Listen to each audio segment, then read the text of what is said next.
Listen, if you blinked this week, you missed the moment the precious metals market tried to toss people off the train at full speed.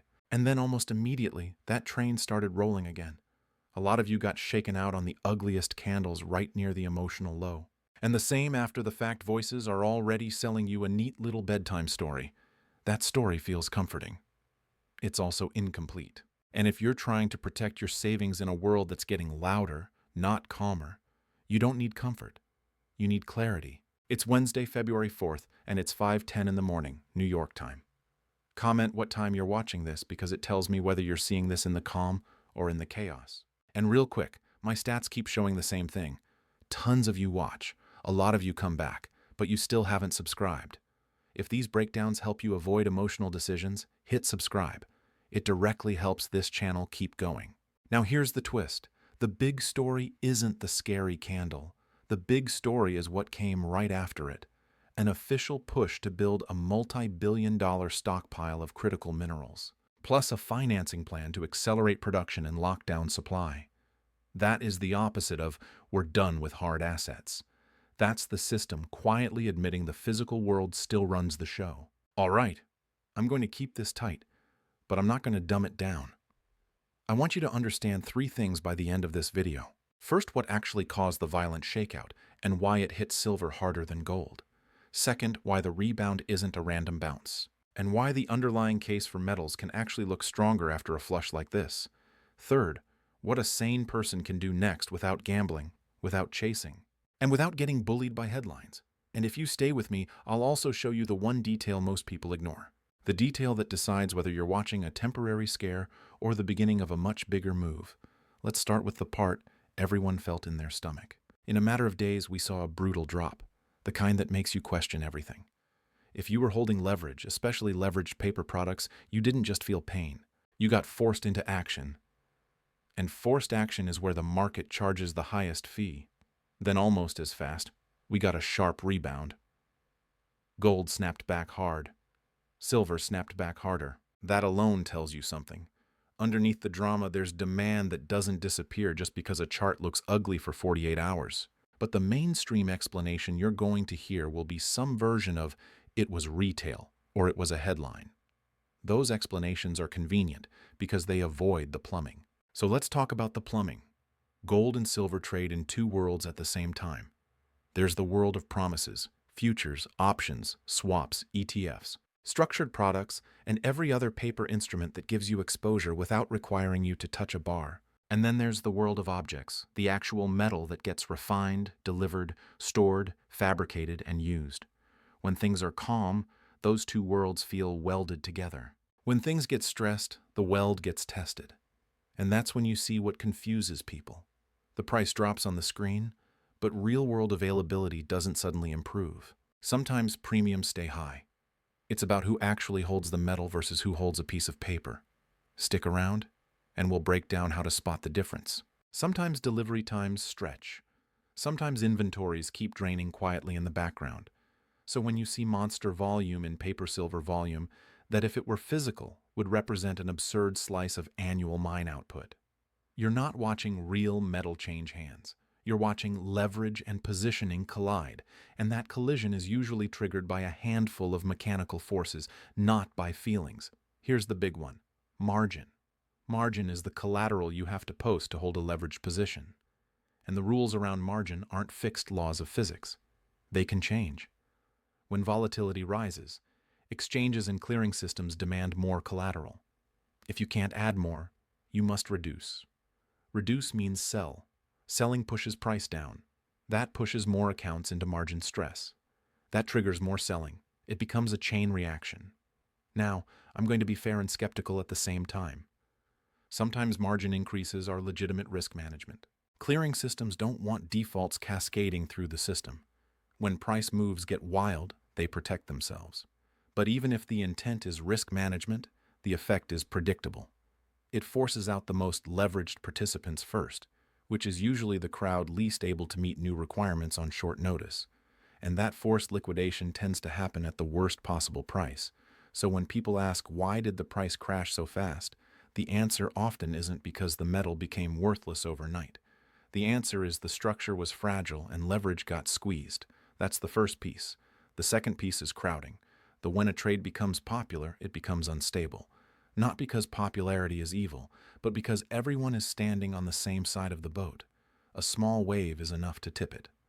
Over the last year, metals became a crowded story. Gold is the safety asset.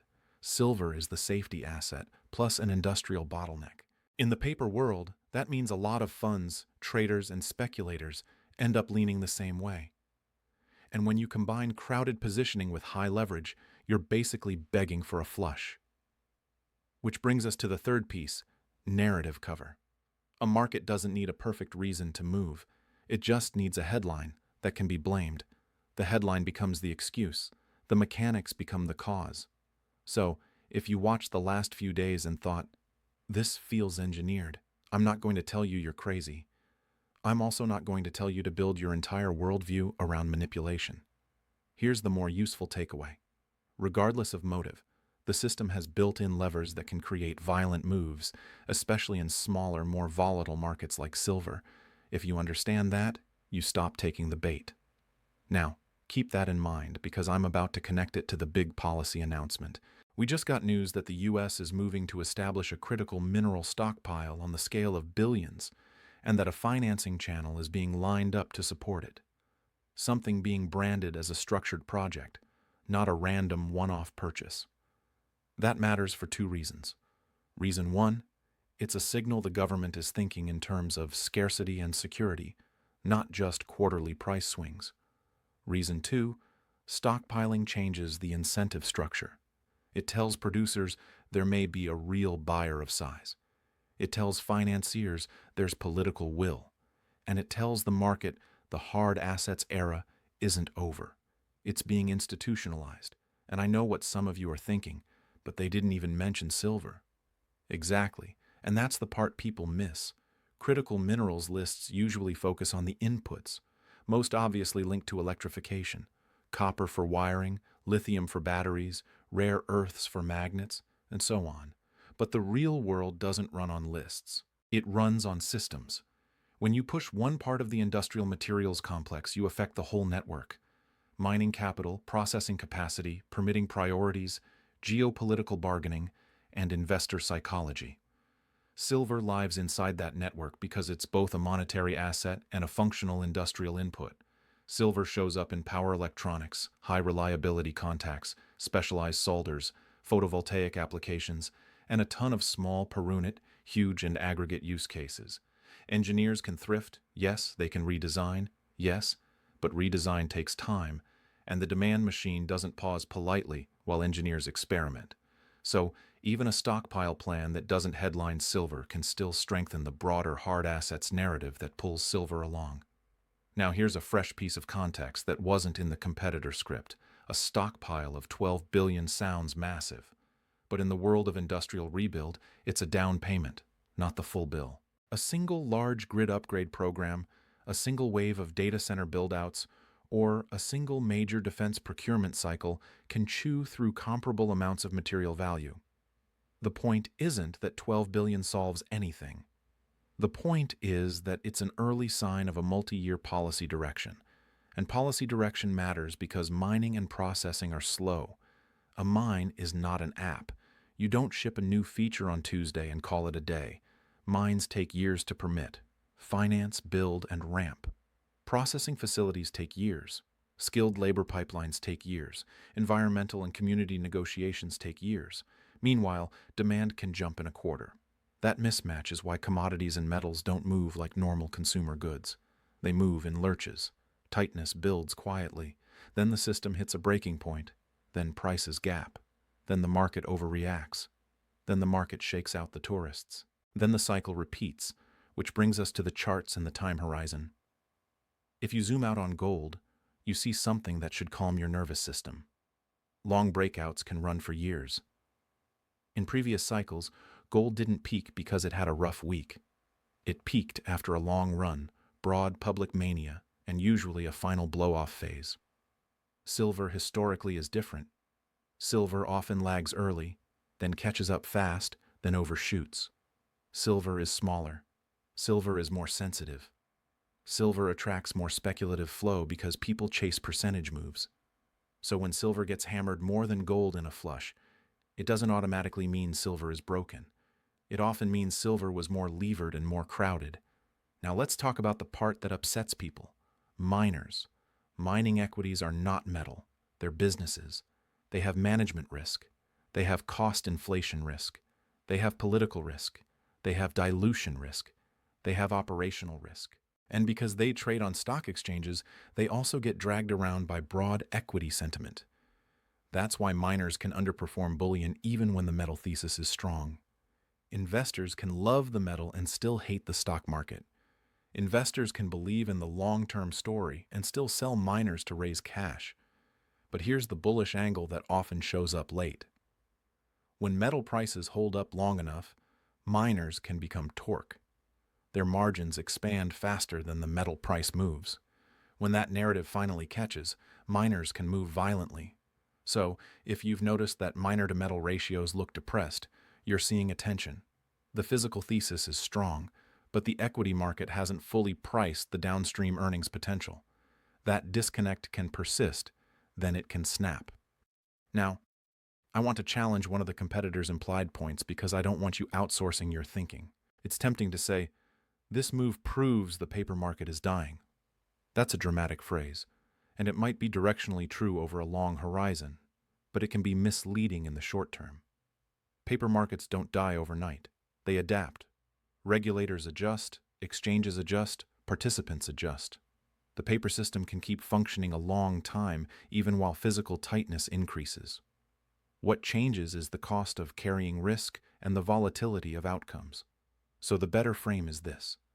Physical constraints increasingly matter, and paper structures increasingly amplify volatility when positioning is extreme. That's the real game. Now let's bring it back to the immediate moment. This morning we're seeing a sharp rebound. That tells you sellers exhausted themselves. It tells you forced liquidation likely did a lot of the damage. It tells you buyers were waiting, but the rebound doesn't mean we go straight to the moon. It means the market is resetting. So, what's next? Here's the part that separates patient investors from people who get chopped up. You stop trying to time the exact bottom, and you start managing exposure. If you believe in the long-term hard assets thesis because of debt, deficits, deglobalization, reshoring, electrification, and strategic stockpiling, then you don't let a two-day flush change your identity. You let it change your tactics. Tactics look like this. Position sizing. If you can't sleep, you're too big. If a normal pullback would make you puke, you're too big. Metals will test you. If you size correctly, the tests become tolerable. No forced liquidation.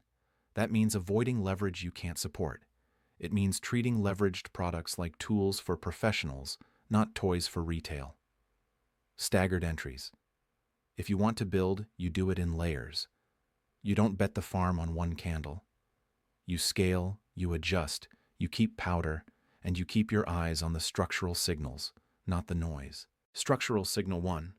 Government action, stockpiles, financing programs, permitting reform, procurement priorities. That tells you what the system is preparing for. Structural signal 2.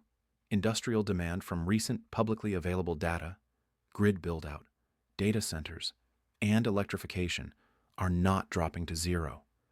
Even if growth rates wobble, the base level is high. Structural signal 3. Inventory behavior. When inventories drain in key hubs and refill slowly, that's a quiet sign of tightness. When premiums refuse to collapse during paper dips, that's another sign. Now let me drop a cliffhanger most people won't see coming. The most dangerous phase of a bull market is not the crash. It's the rebound that makes you doubt your own eyes because the crash scares you out. And the rebound makes you chase back in at a worse price with worse emotions. So, the smart move isn't to be fearless. The smart move is to be pre-decided. Decide your thesis. Decide your horizon. Decide your size. Decide your rules. Then let the market throw tantrums without dragging you into them. Now, I want to make this practical with a simple question. Do you think the recent smash was mostly a macro narrative shift or mostly a mechanical flush driven by leverage and margin stress? Comment your take because seeing how other viewers think actually helps people stay grounded. And if you're successful, share your success story in the comments so others can stay motivated. People underestimate how powerful it is to see real discipline pay off. And look, I almost didn't hit record. I'm sitting here at an hour when sane people are asleep, coffee in hand, staring at the overnight tape. And I'm thinking, do we really need another metals video? Then I saw the rebound. Then I saw the policy headline. And then I saw the commentary swirling, people confidently explaining the move with the same recycled lines. And I thought, no, you deserve better than that. Because the worst thing in markets isn't volatility. The worst thing is volatility plus a fake explanation. Volatility can cost you money. A fake explanation can cost you years. Here's what lit me up. In the middle of that dump, the talk wasn't about collateral rules or positioning or liquidity. The talk was about personalities, about who said what, about which crowd supposedly pumped the market.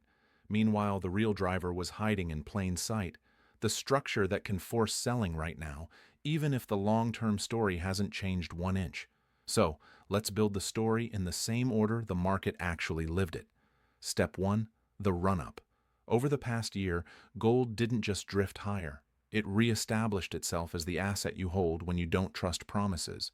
Silver didn't just drift higher either. It picked up speed because it's the weird hybrid, part monetary hedge, part factory input. When both halves of silver's identity get bit at once, it moves like it's got an engine strapped to it. Step 2, the crowd arrives.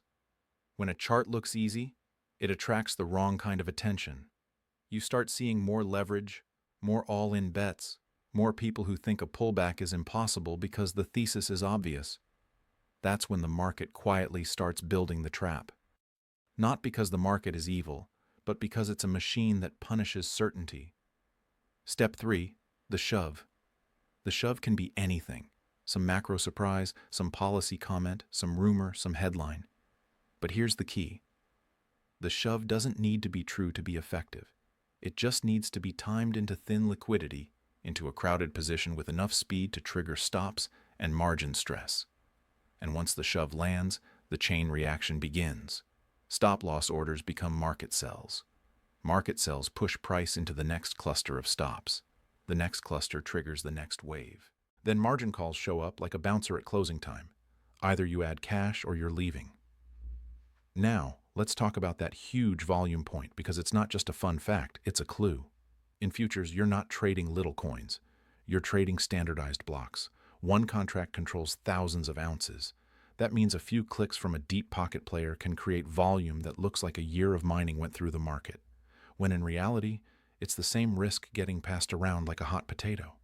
So, when someone tells you retail drove the whole move, pause. Retail can amplify. Retail can chase. But retail doesn't usually create the kind of institutional footprint you see when derivatives go wild. That footprint comes from big balance sheets, big funds, and big intermediaries managing risk. And this is where the paper versus physical split becomes more than theory. If you own a paper claim, you can get stopped out by price action. If you're levered, you can get forced out by collateral rules. If you own the metal outright or you own exposure, you can hold without margin stress. Then you get to choose. Choice is the entire advantage. Now, I'm not saying everyone should buy physical metal and bury it in their backyard. Please don't do that. I'm saying understand the difference between owning something and renting exposure to something, because when the market does what it did this week, renters get evicted first. Okay? Now, let's stitch in the critical minerals announcement because this is the part that changes the emotional tone. A multi-billion-dollar stockpile is basically the government saying, we're not comfortable leaving essential inputs to the mercy of global politics. That's a big statement. And the financing angle matters too. If you can provide large pools of debt support for domestic production, you can pull forward projects that would otherwise sit on shelves. That can increase supply later. But here's the catch. It can also increase demand now because projects get greenlit, factories plan expansions, and supply chains start buying inventory earlier than they would have. So stockpiling can be both a cushion and a spark, depending on timing. Now, new information that wasn't in the competitor script. The modern critical minerals fight is less about who has the ore and more about who controls the processing. A lot of countries can dig stuff up. Fewer countries can refine it, separate it, purify it, and turn it into industrial-grade feedstock. Processing is where most of the leverage lives, and the West for decades outsourced that step because it was cheaper, dirtier, and politically inconvenient. Now the bill is due. That's why you're seeing a push not only for mines, but for the boring midstream capacity that turns rocks into useful inputs. That midstream is expensive, heavily regulated, and slow to build, which is why a sudden policy push can't magically erase near-term tightness, and that's why the sell-off doesn't disprove shortages. It just proves leverage got too comfortable. Now, I'm going to zoom out historically for a minute, not to copy anyone's talking points, but because markets have memory.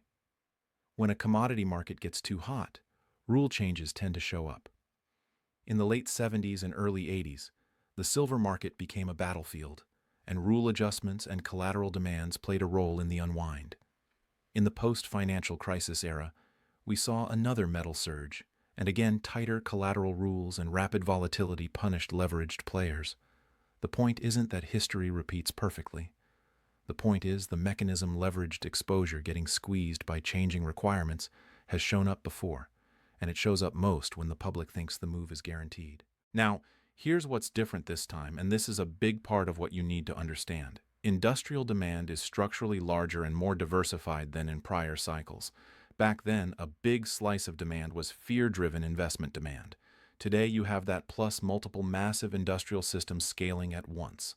Grid modernization, power, electronics, data infrastructure, electrified transport, and defense tech modernization. Even if one sector slows, the others don't disappear. And while engineers can reduce usage per device, aggregate volume can still rise because the number of devices explodes. That's the small per unit, huge and total trap. Now, I want you to hold this thought for a second. What happens when governments stockpile, industries expand, and investors hoard at the same time while new supply takes years to arrive? That's the scenario. That's what you're really betting on or hedging against. Now let's talk about the hard assets versus financialization theme, because it sounds abstract until you connect it to your bank account. Financialization is when value and profit come more from paper claims, leverage, and financial engineering than from producing real things. Hard asset cycles are when physical constraints reassert themselves and paper claims get repriced. We've been in a long era where the world believed the physical layer would always be cheap and available. Now, we're in an era where the physical layer is becoming strategic. That's a regime shift, and regime shifts come with volatility. They also come with opportunity if you can keep your head. So, what does keeping your head look like in practice? It looks like understanding your exposure. If you're holding a long-term position in metals as insurance, you don't need to trade every squiggle. You need to survive the shakeouts. If you're holding miners, you need to understand you're buying a business plus a leveraged bet on metal prices. They can underperform for a long time and then catch up violently. If you can't tolerate that, you adjust size. If you're trading paper metal with leverage, you need to treat it like a dangerous tool. You can win with it. You can also get wiped out even if your long-term thesis is right. Now, about those long-term charts, because the competitor script tried to calm people by zooming out, and that instinct is correct. We're just going to say it in a way that sticks. When you look at gold over multiple decades, you see cycles where the move looks huge up close, but looks like a staircase from far away. Breakouts tend to be followed by pullbacks that feel like the end until the trend resumes and prints new highs. And when you look at silver, you see a similar staircase, but with bigger steps and deeper drops. Silver's history is basically a reminder that volatility is the entry fee for potentially outsized upside. So the real question isn't whether volatility will show up. The real question is whether you can hold through it. That's why patience matters, not because it's cute, but because it's profitable. Now let's talk about the miner-tomadal relationship in a way that doesn't bore you. When miners lag, it can be because the equity market is skeptical. It can be because costs are rising and margins are uncertain. It can be because capital is expensive. Or it can be because investors prefer the simplicity of bullion. But when that ratio gets extreme, when miners look absurdly cheap relative to the metal, it can set up a snap. Because if the metal price stays elevated long enough, the equity market eventually has to reprick the cash flows. That repricing doesn't happen smoothly. It happens when belief flips. First, people ignore it. Then they argue about it. Then they chase it. And that's the part I want you prepared for, because if you're not prepared, you'll do the classic mistake. You'll survive the fear phase, then quit right before the belief phase. Now, quick reminder, this matters. If you've had wins in this market, share your success story in the comments so others can stay motivated. You never know who needs to read it today. All right, we're in the final stretch, and I want to give you a clean what to watch next list, but I'm going to do it in story form so it sticks. Watch the dollar. Not because it controls metals forever, but because it can dominate short-term flows. When the dollar surges, metals often face headwinds. When the dollar relaxes, metals often breathe. Watch real rates. You don't need a PhD, just understand. When markets think cash yields are attractive in real terms, gold has to compete harder. When markets think those yields are being eroded, gold gets bid. Watch credit conditions. If funding gets tight, leverage players get forced to sell what they can, including good assets. That can create sharp dips that have nothing to do with fundamentals. Watch policy. A 12 billion stockpile plan is a clue. If it becomes a sequence of actions, more financing, more permitting acceleration, more procurement, that's a regime shift. And watch physical signals, dealer inventories, delivery times, premiums, and the quiet movement of metal into long-term hands. Those don't scream on social media, but they matter. Now I'm going to end with a mindset shift I want you to lock in. The market's job is to shake you out. Your job is to not cooperate. If you treat every drop like the end, you'll sell lows and buy highs forever. If you treat drops as part of the process, you'll position like an adult. And yes, it's hard. It's supposed to be hard. If it were easy, everybody would be rich and nobody would be angry online. Now, if you want more frequent updates and deeper breakdowns beyond the main videos, check the links in the description. There's a premium WhatsApp channel and a membership option. And for members, there are members-only videos with extra research and deeper context. Okay, that's it. Stay calm, stay sized, stay patient. One more thing before I let you go, because this is where people usually sabotage themselves. After a rebound like this, the temptation is to declare victory or defeat. Both are emotional. Instead, treat this as a checkpoint. Recheck your plan. Look at your exposure and ask, if we get another fast drop, do I have the cash and the composure to hold, or would I be forced to sell? That answer tells you whether you're positioned or just hoping. And here's a second question for the comments. Are you building your metals exposure through physical ownership, unlevered paper, or leveraged trading? No judgment. I just want to see how this community thinks. Based on what we're seeing across industrial build-outs and power demand, this story doesn't disappear overnight. It just gets noisier. So, don't confuse noise with a change in reality. If this breakdown helped you, stay steady, hit like, subscribe, and share it with one person who needs analysis today. And my final disclaimer in plain English, this video is for education and discussion only. I'm sharing how I think about markets, not telling you what to do with your money. Make your own decisions.